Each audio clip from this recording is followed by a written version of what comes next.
What would happen if a powerful devil suddenly possessed your child? What are your plans?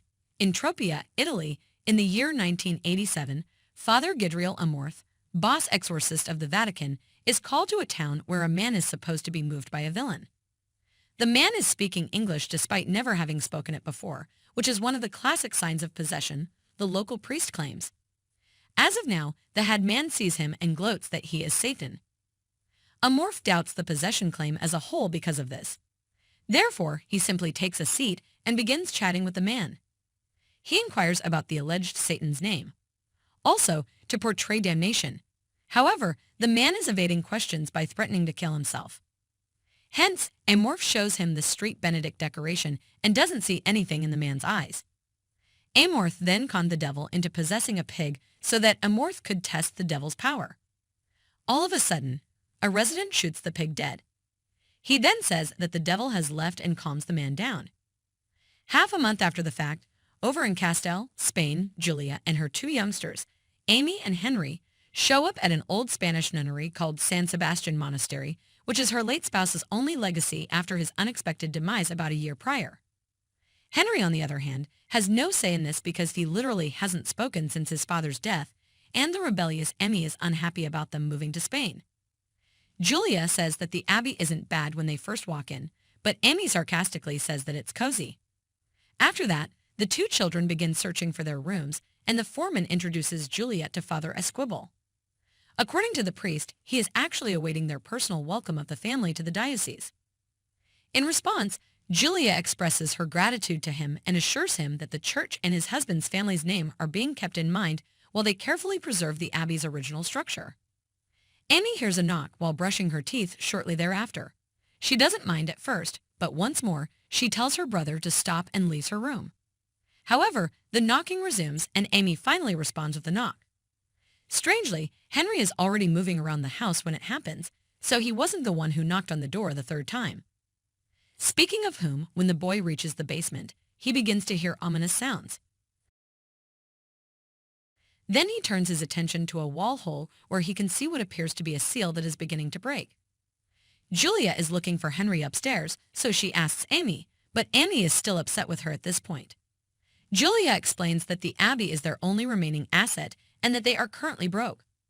However, she guarantees that once the recreation of the monastery is done, they will sell it and they will return to America. Julia asks Amy for assistance with her younger brother until then, particularly in her efforts to get him to talk. Amorth gets in trouble in Rome, Italy, for what he did a month ago.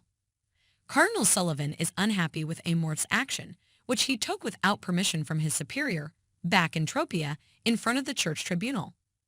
Amorth then reveals that what he did back then was not an exorcism because the man is actually mentally ill rather than possessed. He says that most of the people who ask for his help and say they are being possessed are mentally ill. Therefore, he acts more like a priest than an exorcist and talks to these people until they are able to think clearly enough for him to recommend them to specialists. The claim of Amorth is then supported by Bishop Lumumba, who claims that 98% of the people he helped were later referred to psychiatrists and doctors.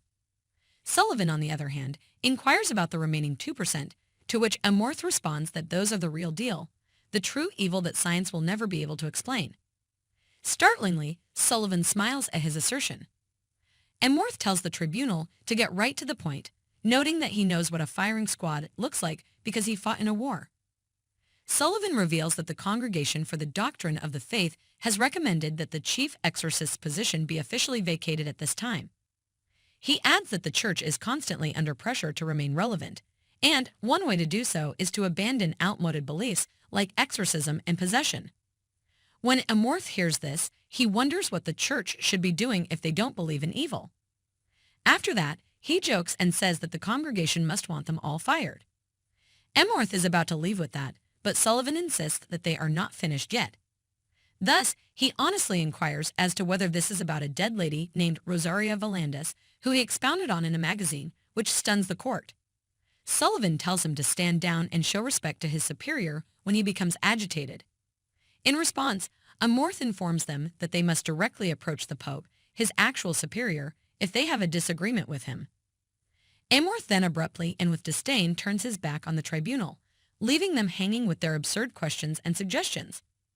Back in Castell the following day, two construction workers are chatting in the basement about how creepy the place is. After that, one of them sees the hole and tries to get to the wall on the other side. The other one sets off a flare to see what's behind it as he fails. Then, at that point, out of nowhere, it starts an enormous fire that consumes the two development laborers, making the foreman take out his high schooler from the gig. Due to the location's high risk, Annie calls for their mother in a state of worry as Henry begins to shake. When Julia calls his name, Henry only stops shaking. However, after a year of silence, he suddenly speaks and announces that they will all perish, shocking them. Amy and Julia are frightened when Henry violently scratches his face at that moment. As a result, they brought him straight to the hospital. However, based on the results of all the tests that have been carried out, the doctor asserts that Henry is unharmed. After what she just saw, Julia, as was to be expected, cannot believe it. In response to what she has to say about his father, the doctor inquires as to whether Henry has experienced any recent trauma. When Julia says that Henry hasn't spoken since then, the doctor asks how he responded. The doctor previously mentioned that it might be psychosis. The doctor then quickly leaves and only gives Julia a sedative that she can use in the event that Henry tries to hurt himself again. Then, Henry is shown to have witnessed his father being impaled when her husband died in a car accident. Emworth advises Julia to maintain her faith at this point because a mother's love is the closest thing to God's love.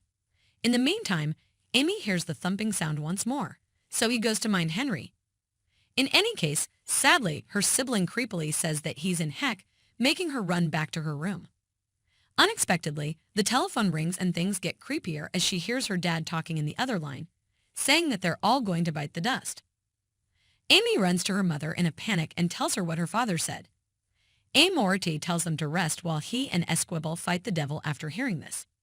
Shortly thereafter, Amorth informs Esquibel that the devil in Henry's body won't last long, and that in order for them to finally exorcise it, they must identify its name. Yet, prior to going in, Esquibel admits his wrongdoings to Amorth first saying that it's Ben.